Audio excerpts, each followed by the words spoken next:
ಸಿಂಗಿರ ದೇವಿ ಅಂದರೆ ವಿಶೇಷವಾಗಿ ಮಾಟಮಂತ್ರಾದಿಗಳ ನಿವಾರಣೆ ಮಾಡಲಿಕ್ಕೋಸ್ಕರನೇ ಆ ತಾಯಿ ಒಂದು ಏನು ಚಾಮುಂಡೇಶ್ವರಿ ಒಂದು ರೂಪದಲ್ಲಿ ಹುಟ್ಟಿರುವಂಥದ್ದು, ಇದೇ ರೀತಿ ಅನ್ನಪೂರ್ಣೇಶ್ವರಿ ಒಂದು ರೀತಿಯಲ್ಲಿ ಹುಟ್ಟಿರುವಂಥದ್ದು. ಎಲ್ಲ ದೇವತೆಗಳು ಕೂಡ ಪಾರ್ವತಾ ದೇವಿಯೇ. ನಾನು ಮೊನ್ನೆ ಕೂಡ ನಿಮಗೆ ಕಥೆಯನ್ನು ತಿಳಿಸಿದ್ದೀನಿ. ಯಾವ ರೀತಿ ಅಂದರೆ ಏನು ಭಕ್ತ ಪ್ರಹ್ಲಾದ ಒಂದು ಕಥೆ ಏನಿದೆ ಅದ್ರ ಮೊನ್ನೆ ಕೂಡ ನಿಮ್ಗೆಲ್ರಿಗೂ ಹೇಳಿದ್ದೀನಿ. ಮುಂದಿನ ದಿನಗಳು ಮತ್ತೆ ಹೇಳ್ತೀನಿ ನಾನು. ಅಂಥ ಒಂದು ದೇವಿಗೆ ಒಣಮೆಣಸಿನ್ಕಾಯಿ ನಾವೇನು ನೋಡಿ ಇಲ್ಲಿ ಇಟ್ಕೊಂಡು ಸುಮ್ಮನೆ ಹಿಂಗೆ ಮೂಸ್ ನೋಡಿ ಸಾಕು ಘಾಟ್ ಬರುತ್ತೆ. ಅದೇ ಒಂದು ನಿಮ್ಮ ಮೆಣಸಿನ್ಕಾಯಿ ಹಿಂಗೆ ಇಟ್ಕೊಂಡ್ರೆ ಸಾಕು ಘಾಟ್ ಬರುತ್ತೆ. ಅಲ್ಲಿ ಜೋಡಿಸ್ತಾ ಇದ್ರು ಕೂಡ ಘಾಟ್ ಬರುತ್ತೆ. ಅದೇ ಒಳಗಡೆಗೆ ನಾವು ಏನು ಹೋಮಕ್ಕೆ ಒಳಗಡೆ ಹಾಕಿದಾಗ ಯಾವ ರೀತಿಯ ಕೂಡ ಘಾಟ್ ಬರೋದಿಲ್ಲ. ಅದು ನಮ್ಮ ದೃಷ್ಟಿಗಳನ್ನೇ ಎಳೆಯುತ್ತೆ. ತದನಂತರ ಒಂದು ರೀತಿಯಲ್ಲಿ ನೀವು ಕೆಲವೊಂದು ಸಲ ನೋಡಿರ್ತೀರ ಭಕ್ತಾಳಿಗಳಿಗೆ ಏನಾದರೂ ಮಾಟಮಂತ್ರಾದಿಗಳು ದುಷ್ಟಶಕ್ತಿಗಳು ಏನಾದರೂ ಇದ್ದರೆ ಅದು ಡಮ್ ಅಂತ ಸೌಂಡ್ ಕೂಡ ಲಾಸ್ಟಿಗೆ ಬರೋವಂಥದ್ದು ನಾವು ಸುಮಾರು ಪೂಜೆಯಲ್ಲಿ ನೋಡಿರುವಂಥದ್ದು.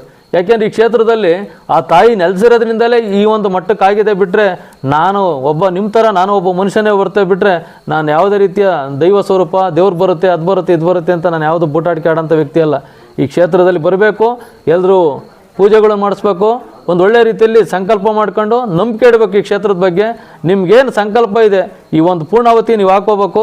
ಈ ಪೂರ್ಣಾವತಿ ಹಾಕಿದ್ದನ್ನು ನನಗೆ ನನ್ನ ಕುಟುಂಬಕ್ಕೆ ಯಾವುದನ್ನು ಬಳಸ್ತಲೇ ಏನು ಈ ಉಂಡಿ ಇಟ್ಟಿದ್ದೀವಿ ಉಂಡಿ ಒಳಗಡೆ ಹಾಕೋಯ್ತು ಅಂದರೆ ಆ ಹಣವನ್ನು ಈ ದಾಸೋಗಕ್ಕೆ ನಾವು ಬಳಸ್ತಾ ಇದ್ದೀವಿ.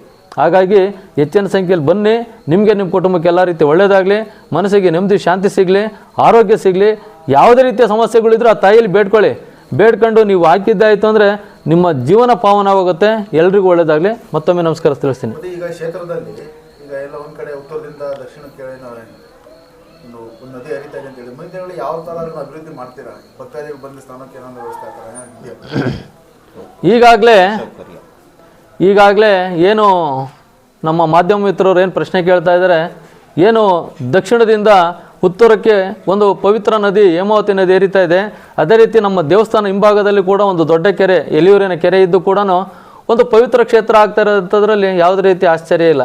ಏಕೆಂದರೆ ದೈವ ಸ್ವರೂಪ, ಆ ದೈವ ಸ್ವರೂಪವನ್ನು ಮಾಡಿಕೊಟ್ಟಂಥವ್ರು ನಮ್ಮ ಮೊದಲಿಗೆ ನಾನು ಆ ನದಿಯನ್ನು ಹರಿಲಿಕ್ಕೆ ಮಾಡಿಕೊಟ್ಟಂಥ TB ಜಯಚಂದ್ರ ಸಾಹೇಬರಿಗೆ ಮತ್ತೊಮ್ಮೆ ನಾನು ನಮಸ್ಕಾರ ತಿಳಿಸ್ತೀನಿ. ಮೊನ್ನೆ ಕೂಡ ನಾನು ಒಂದು ಭಾಷಣದಲ್ಲಿ ಕೂಡ ನಾನು ಹೇಳಿದ್ದೀನಿ, ನಮ್ಮ ಸಾರ್ ಎದುರಿಗೆ ಹೇಳಿದ್ದೀನಿ. ಯಾಕೆಂದರೆ ಅಂಥ ಮಹಾನ್ ಪುಣ್ಯಾತ್ಮ ಏನಾದರೂ ಇಲ್ಲಿ ನೀರು ಬಿಟ್ಟಿಲ್ಲ ಅಂದರೆ ಇವತ್ತು ನಾವು ಹೇಳ್ಕೊಳ್ಳಿಕ್ಕೆ ಆಗ್ತಾಯಿಲ್ಲ ನಮ್ಮ ಕ್ಷೇತ್ರದ ಮುಂದೆ ನದಿ ಹರಿತಾ ಇದೆ ಅಂತ ಹೇಳ್ಬಿಟ್ಟು. ಹಾಗಾಗಿ ಅಂಥ ಒಂದು ಮಹಾನು ಅವರು ಕೂಡ ದೈವ ಸ್ವರೂಪಿಗಳು.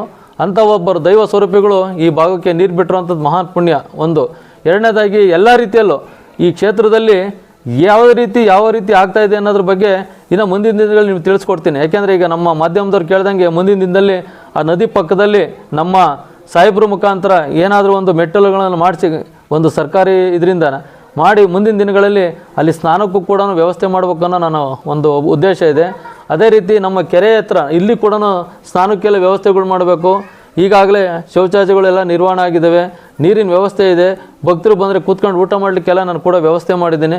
ಭಾಳ ಶ್ರಮಪಟ್ಟು ನಾನು, ನಮ್ಮ ಶ್ರೀಮತಿ, ನಮ್ಮ ಕುಟುಂಬದವರಿರ್ಬೋದು, ನಮ್ಮ ಅಣ್ಣಂದಿರ್ಬೋದು, ಇಲ್ಲಿ ಬಂದಿರುವಂಥ ಎಲ್ಲರೂ ಕೂಡ ಭಾಳ ಎಲ್ಲರೂ ಒಂದು ಸಹಕಾರ ಕೊಟ್ಟಿದ್ದರಿಂದನೇ ಇಂಥ ಒಂದು ಪುಣ್ಯಕ್ಷೇತ್ರ ಆಗ್ತಾ ಇರೋವಂಥದ್ದು. ಹಾಗಾಗಿ ಹೆಚ್ಚಿನ ಸಂಖ್ಯೆಯಲ್ಲಿ ಮತ್ತೊಮ್ಮೆ ಕೇಳ್ಕೊಳ್ತೀನಿ, ಎಲ್ಲರೂ ಬರಬೇಕು.